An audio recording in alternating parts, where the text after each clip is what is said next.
ભેદભરમ. લેખક હરકિશન મહેતા. ચેપ્ટર 23. ચીમણા જોગીએ સામે ચાલીને હીરો જોવા સાથે આવવાનો પ્રસ્તાવ કર્યો. જોખમી સોદામાં પડખે ઊભા રહેવાનો ઉમળકો દાખવ્યો એ વિવેક માટે અડધી બાજી જીતી ગયા જેવું આનંદજનક હતું.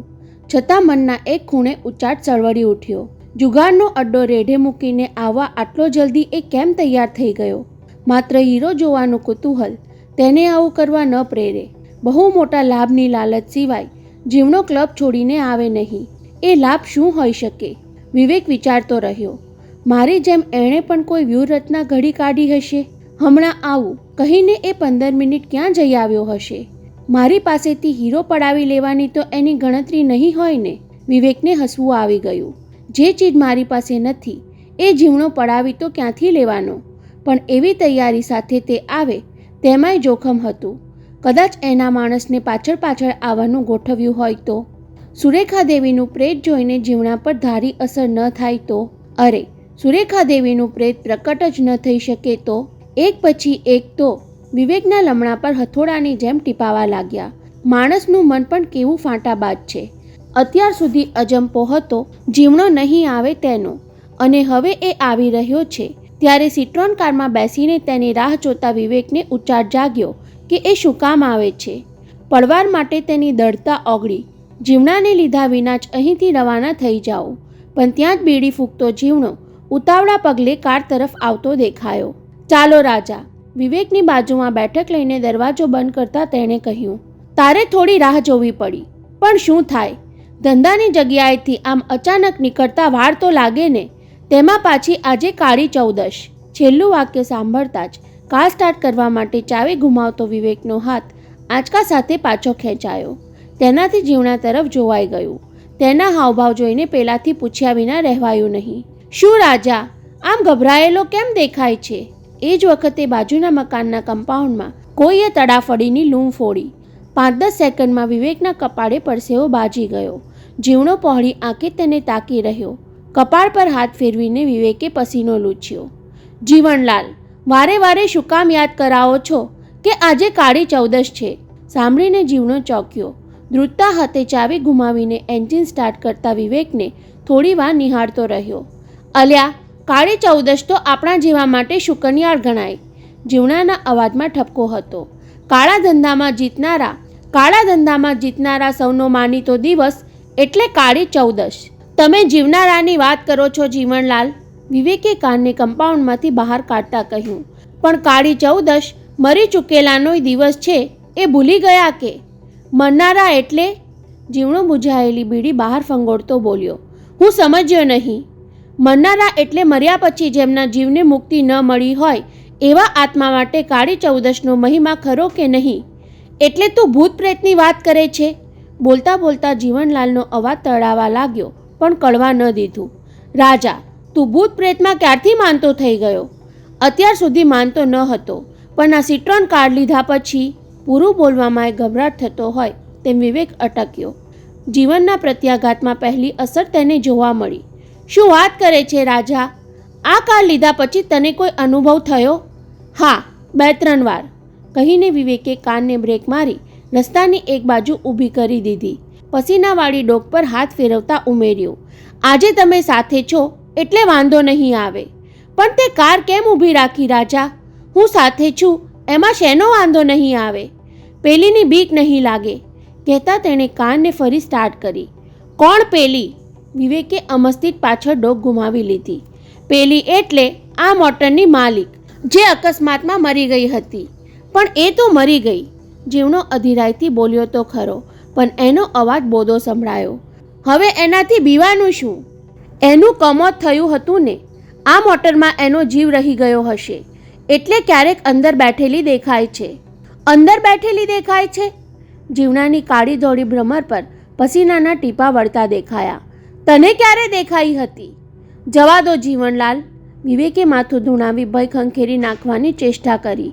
અત્યારે યાદ કરાવશો તો મારાથી બરાબર કાર નહીં ચલાવી શકાય. જીવણાને થોડીવાર ચૂપ રહેવું પડે તેમ હતું. કાર હાજી અલી પાસેથી પસાર થતી હતી ત્યારે તેણે બીડી સળગાવી.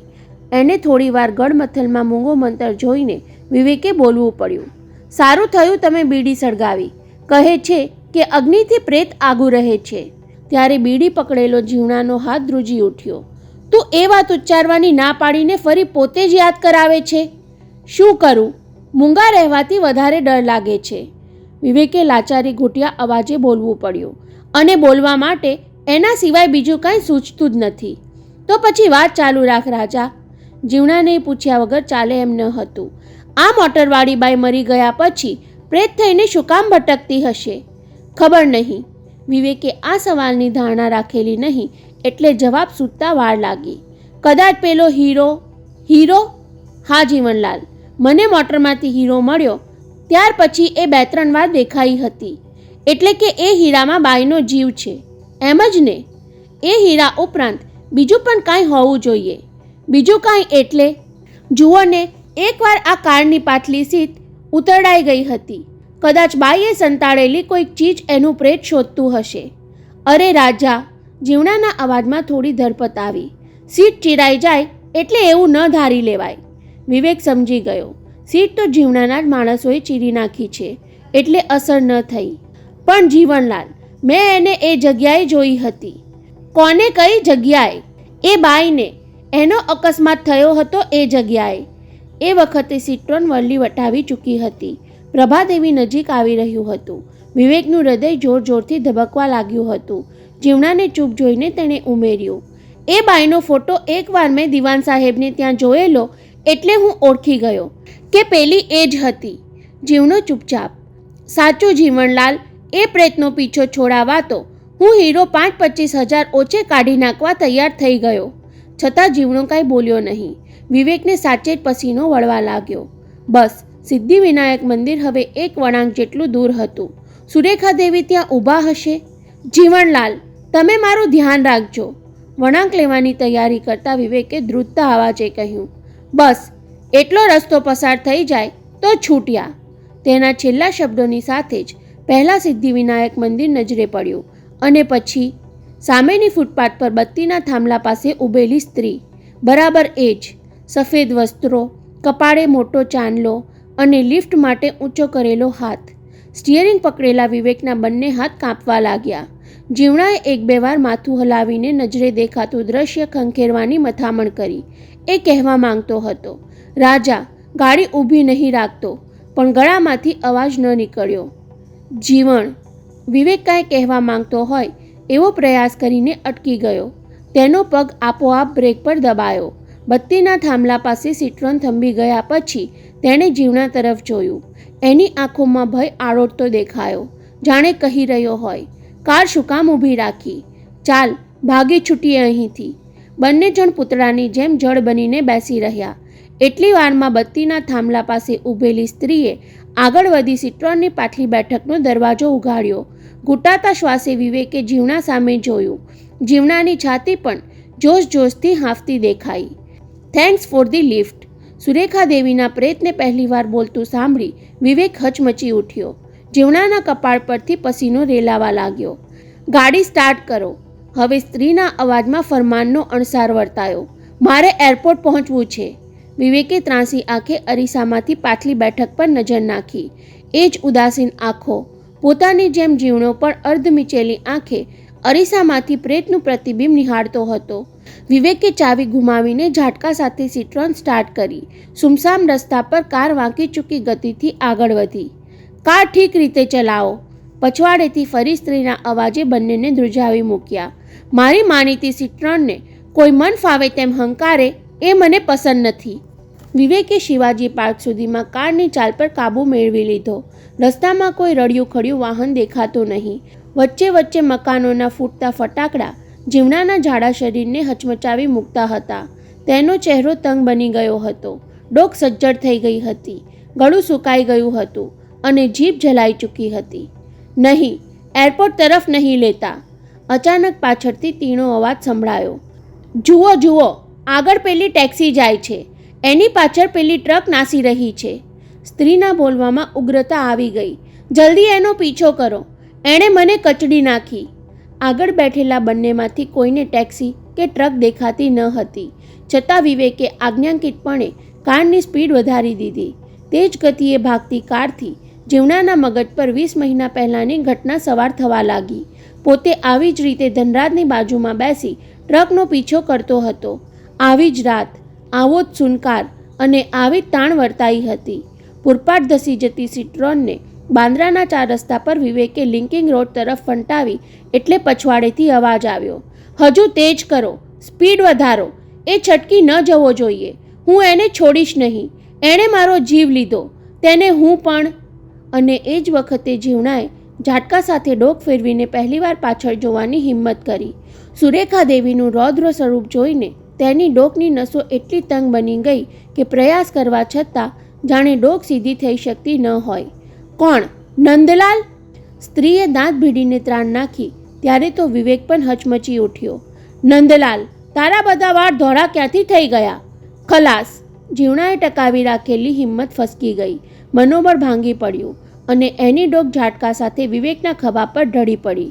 એના અણધાર્યા જોરદાર ધક્કાથી ભડકેલો વિવેક સ્ટિયરિંગ પર કાબૂ રાખી શક્યો નહીં અને સિટ્રોન ફૂટપાથ તરફ ધસી જતી બત્તીના થાંભલા સાથે અફડાવાની અણી પર હતી ત્યારે માંડ માંડ બ્રેક દાબીને વિવેક કાર થંભાવી શક્યો. શું થયું જીવણલાલ?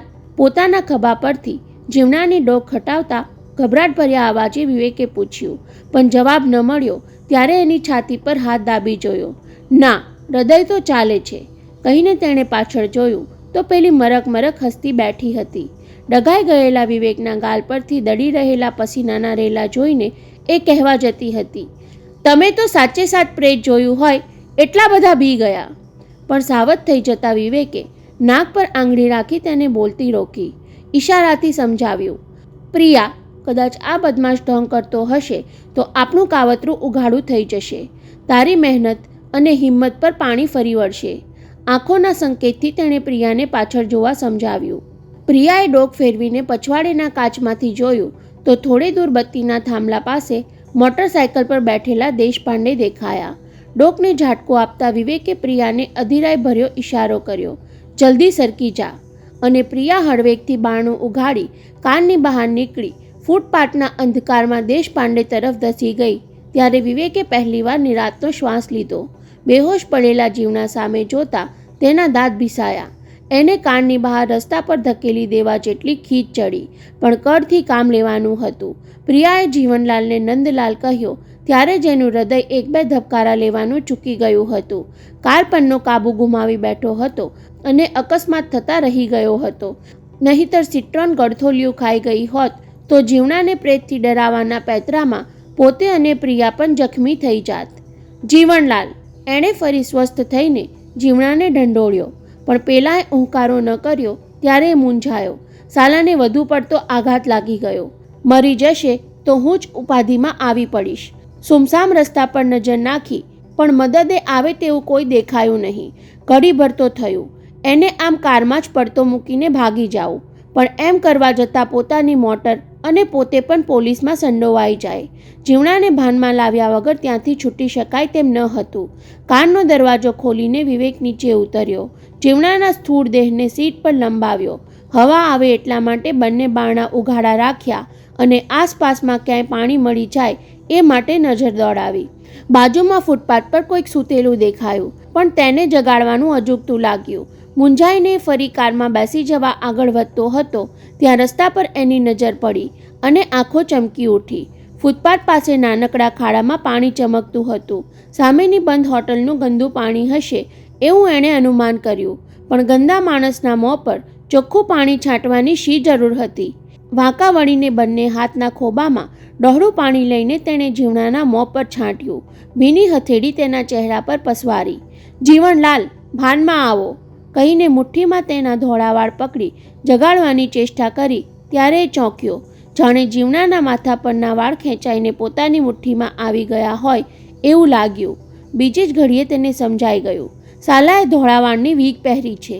હવે ખ્યાલ આવ્યો કે સુરેખા દેવીના પ્રેતનો પાઠ ભજવતી પ્રિયાએ ચહેરા પરથી જીવનલાલને ઓળખી જઈ નંદલાલ તરીકે સંબોધીને પૂછ્યું હતું, નંદલાલ, તારા બધા વાળ ધોળા કેમ થઈ ગયા?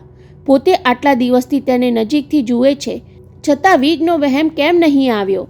મુઠ્ઠીમાં પકડેલા બનાવટી વાળ ખેંચીને જીવણાની વીગ ફગાવી દેવાનો રોષ જાગ્યો. ત્યાં વિવેકને સમજાયું કે જીવણાની અસલિયતથી પોતે વાકેફ થઈ ગયો છે એવું દેખાવા નથી દેવું. ઝડપભેર તેણે એની વીગ હતી તેમ માથા પર ચિટકાવી દીધી. પછી તેને ભાનમાં લાવવા માટે છાતી પર હાથ ફેરવવા માંડ્યો. જમણો હાથ ફેરવતો ફેરવતો જીવણાના જબ્બાના ખિસ્સા તરફ સરક્યો. ત્યાં ફરી વિવેક ચોંક્યો. એના ખિસ્સામાં આ વળી શું છે? હાથમાં આવેલી પિસ્તોલે વિવેકને ધ્રુજાવી દીધો. સાલો પૂરી તૈયારી કરીને ક્લબમાંથી નીકળ્યો હતો. કદાચ મને પિસ્તોલથી વીંધી નાખીને મારો હીરો ઝડપી લેવાના ઈરાદા સાથે જ એ આવ્યો હશે.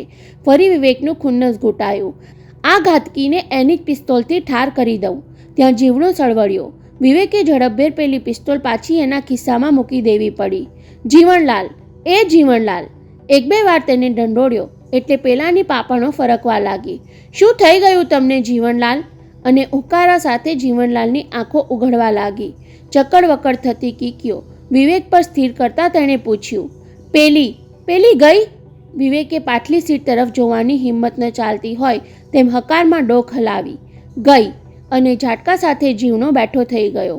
હાંફતી છાતીએ તેને પાછલી સીટ પર જોયું. કોઈ દેખાયું નહીં. ત્યારે ધરપત અનુભવતો હોય તેમ છાતી પર હાથ દાબ્યો. હાશ, મારી તો છાતી બેસી ગઈ અને મારું હાર્ટ ફેલ થતું રહી ગયું. વિવેકે ગભરાટિયા અવાજે સંભળાવ્યું. તમે મારા પર ઢળી પડ્યા અને હું મન પરના કાબૂની સાથે સ્ટિયરિંગ પરનું સમતોલન પણ ગુમાવી બેઠો. જુઓ તો ખરા, માંડ આ વીજળીના થાંભલા સાથે અથડાતા રહી ગયા આપણે. પણ પેલી ક્યાં ગઈ? જીવણાએ તડાયેલા અવાજે પૂછ્યું. એ ક્યારે ચાલી ગઈ? કોને ખબર? વિવેકે જવાબ ઉપજાવી કાઢ્યો. જેવા કારના ટાયર ફૂટપાથ સાથે ઘસડાયા અને માંડ ઊભી રહી કે પેલી પાછળથી અદૃશ્ય થઈ ગઈ. બારણું ઉગાડ્યા વિના જ હવામાં ઓગળી ગઈ. જીવણલાલે દાંત પીસ્યા. જતા જતા એ કાંઈ બોલી હતી? ના. એક ભયાનક અટ્ટહાસ્ય સંભળાયું અને મેં પાછળ ફરીને જોયું તો ત્યાં કોઈ ન હતું. બંને ખામોશ થઈ ગયા. પેલી જ્યાં બેઠી હતી એ સીટ પર બંનેએ એકી સાથે જોયું. પછવાડેના કાચમાંથી બહારનો અંધકાર જોયો. પછી એકબીજા સામે જોઈ લઈને પોતપોતાની કાંડા ઘડિયાળ જોવાની ક્રિયા પણ સાથે જ કરી. 2 વાગવા આવ્યા. જીવણાએ બોલવાની પહેલ કરી. હું કેટલી વાર બેહોશ રહ્યો રાજા? એના અવાજના રણકા પરથી વિવેકને વર્તાઈ આવ્યું કે તે સ્વસ્થ થઈ રહ્યો છે. યાદ કરીને તેણે કહ્યું, જુઓ ને જીવણલાલ, આપણે 1:05 મિનિટે ક્લબ પરથી નીકળેલા. શરૂઆતમાં ધીમી ગતિએ ગાડી ચલાવી હતી એટલે પેલી જગ્યાએ 1:20 મિનિટે પહોંચ્યા હશું. 1:20 મિનિટે? જીવણો બબડીને ખામોશ રહ્યો. એટલે વિવેક સમજી ગયો કે સુરેખા દેવીના અકસ્માતના સમય સાથે એ તાળો મેળવી રહ્યો છે. પણ રાજા, પહેલાં તો એણે એરપોર્ટ માટે લિફ્ટ માંગી હતી ને? હા જીવણલાલ, ત્યારે તો મારા પેટમાં ધગધગતું તેલ રેડાયું હતું. પ્રેતને ક્યાંથી ખબર પડી ગઈ કે આપણે એના હીરાનો સોદો પતાવવા એરપોર્ટ તરફ જઈ રહ્યા છીએ? અને બાંદ્રાની ખાડી પરથી પસાર થતા હતા ત્યારે એ કેવા ઉશ્કેરાટમાં બોલી ગઈ કે નહીં, સિટ્રોન લિંકિંગ રોડ પર લઈ લો. પહેલી ટ્રક મને કચડી નાખીને નાસી રહી છે, એનો પીછો કરો. અરે, એ તો એવી રીતે હુકમ કરતી હતી કે જાણે હું એનો ડ્રાઈવર હોઉં, કહીને વિવેકે હળવેકથી ઉમેર્યું. ટ્રકનો પીછો કરતી ટેક્સીનું પણ એ કાંઈક બોલતી હતી કે નહીં જીવણલાલ? ત્યારે જીવણો ઓછપાઈ ગયો. આ સાલાએ બધું જ સાંભળ્યું હશે. તો પેલી ડાકણે મને નંદલાલ તરીકે ઓળખી કાઢ્યો એની પણ આને ખબર પડી ગઈ. કોને ખબર એ શું બોલતી હતી? કહીને જીવણો થોડું અટક્યો.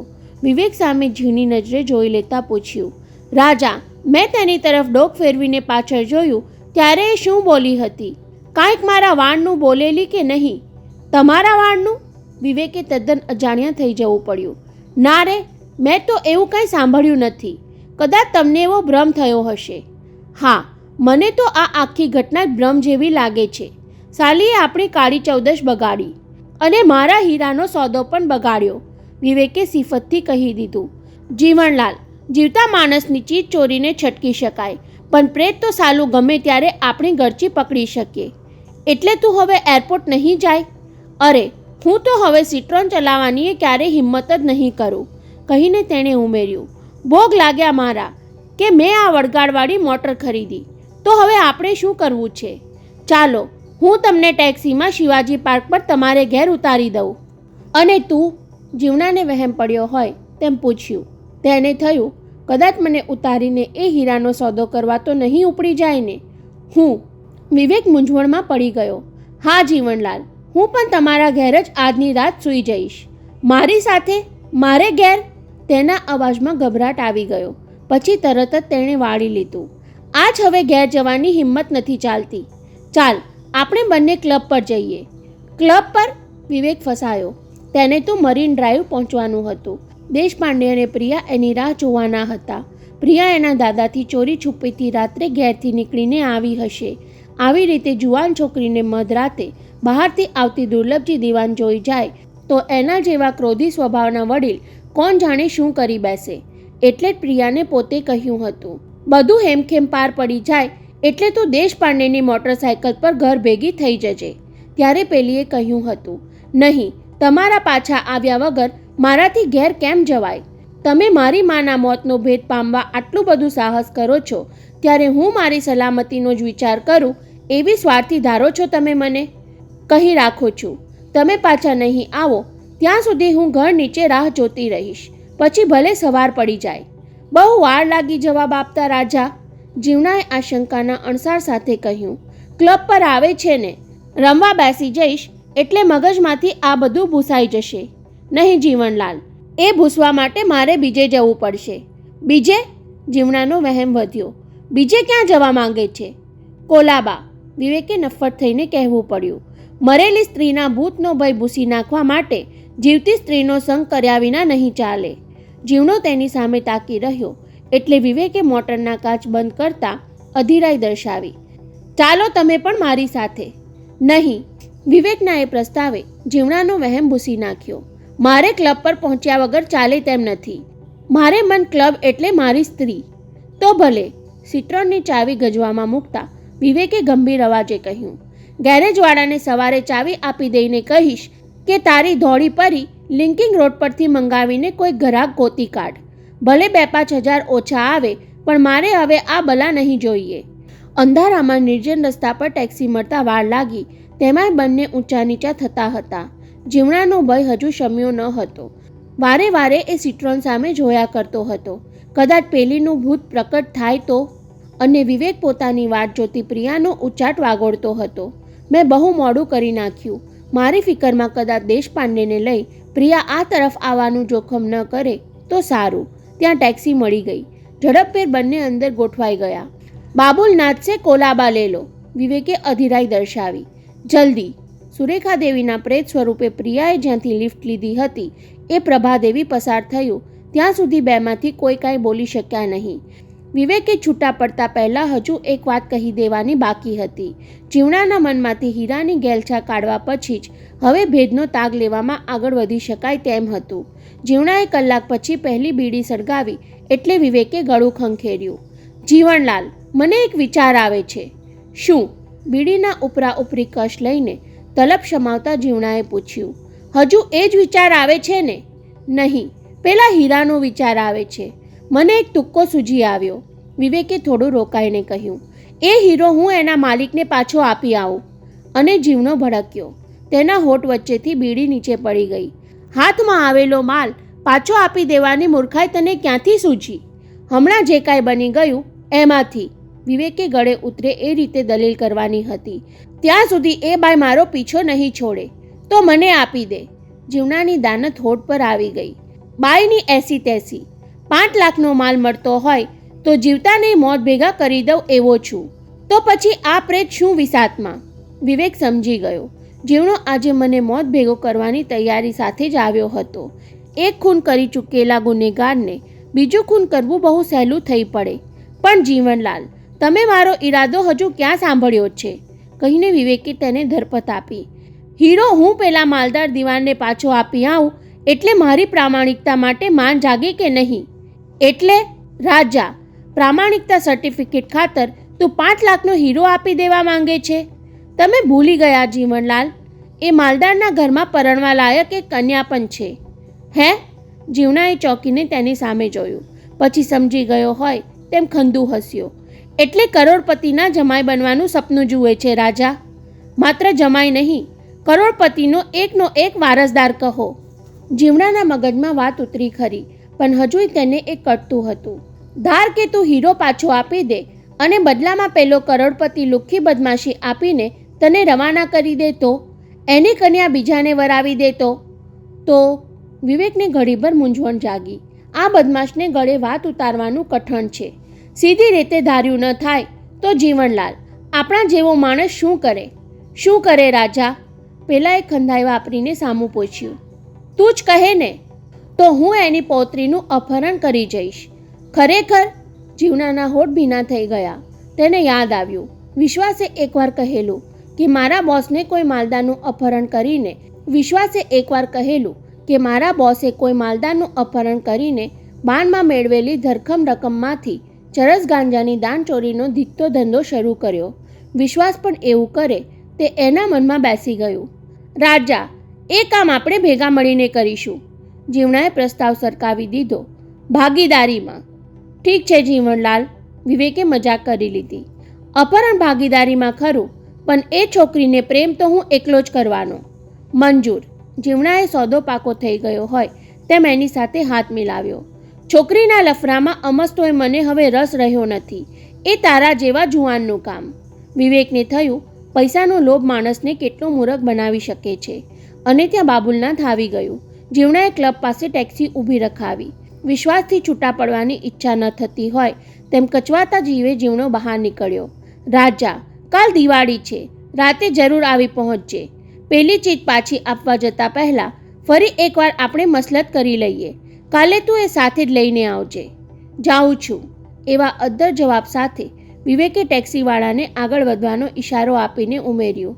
અત્યારે તો મારો જીવ કોલાબામાં ભટકે છે. અને ટેક્સીએ આગળ વધીને મરીન ડ્રાઈવ તરફનો વળાંક લીધો ત્યારે વિવેકે નિરાંતનો શ્વાસ લીધો. હાશ. ચોપાટી વટાવ્યું ત્યાં સુધી 1-2 વાર પાછળ નજર કરીને તેણે જોઈ લીધું. ના, જીવણો કે બીજું કોઈ જ વાહન પીછો કરતું ન હતું. જેમ જેમ દિવાન સદન નજીક આવતું ગયું તેમ તેમ વિવેકની ઉત્તેજના અને ઉચાટ વધતા ગયા. પ્રિયા રાહ જોતી હશે. દુર્લભજી દિવાનને ખબર નહીં હોય ને. અને દૂરથી દિવાન સદનથી 2 મકાન આગળની ફૂટપાથ પર 2 આકૃતિ ઊભેલી દેખાઈ. વિવેકને ત્યાં સુધી ટેક્સી લઈ જવાનું અજુગતું લાગ્યું. કદાચ જીવણાએ ટેક્સીનો નંબર મનમાં યાદ રાખી લીધો હોય તો કાલે આ ડ્રાઈવરને શોધી કાઢી પૂછપરછ કરી લે. 20ની નોટ ટેક્સીવાળાના હાથમાં પકડાવી દઈ તેને રવાના કરી દીધા પછી માંડ વિવેક અડધી મિનિટની ધીરજ રાખી શક્યો. સામે ઊભેલી બંને આકૃતિ પણ ટેક્સી નીકળી જવાની રાહ જોતી હોય તેમ ત્યાં જ સ્થિર રહી. જેવી ટેક્સી દૂર નીકળી કે બંને દિશામાંથી દોટ મુકાઈ. રાતના 2:30 વાગ્યાના એ સુમસામ વાતાવરણમાં પ્રિયા અને વિવેક દોડીને એકબીજાને વળગી પડ્યા. આવેશમાં દેશપાંડેની હાજરી વિસરાઈ ગઈ અને ઉત્તેજનામાં મર્યાદાનો સંકોચ પણ ફંગોળાઈ ગયો. દેશપાંડે નજીક આવ્યા ત્યાં સુધી ઉન્માદના આવેગ સાથે બંને એકબીજાના આલિંગનમાં જકડાઈ રહ્યા. પ્રિયાની આંખોમાં હર્ષના આંસુ ઉભરાઈ આવ્યા. મને કેટલી ચિંતા થતી હતી તમારી, અને હું તને શાબાશી આપવા કેટલો અધીરો થઈ ગયો હતો પ્રિયા. ત્યાં દેશપાંડે ટહુકો કર્યો. વાહ, કોઈક નસીબદારને જાહેર રસ્તા પર આવું સુખદ દ્રશ્ય જોવા મળે. કહેતા હો તો ગૌર મહારાજને બોલાવી આ બ્રાહ્મ મુહૂર્તમાં તમારો બંનેનો હસ્તમેળાપ કરાવી દઉં. અને ઝાટકા સાથે બંને એકબીજાથી દૂર થઈ ગયા. શરમથી ગરદન ઝુકાવીને ઊભેલી પ્રિયાને જોઈને વિવેકને થયું અત્યારે જ એનો હાથ પકડીને ઉપર જાઉં. દુર્લભજી દિવાનને જગાડીને કહું તમારી પૌત્રીનો હાથ માંગવા આવ્યો છું. એ વિચારની સાથે જ વિવેકે ડોક ઊંચી કરીને દિવાન સદનના ટોચના મડલા તરફ નજર નાખી ત્યારે તેના શરીરમાંથી ધ્રુજારી છૂટી ગઈ. ત્યાં બારીમાં કોણ ઊભું છે? દુર્લભજી દિવાન તો નહીં હોય ને?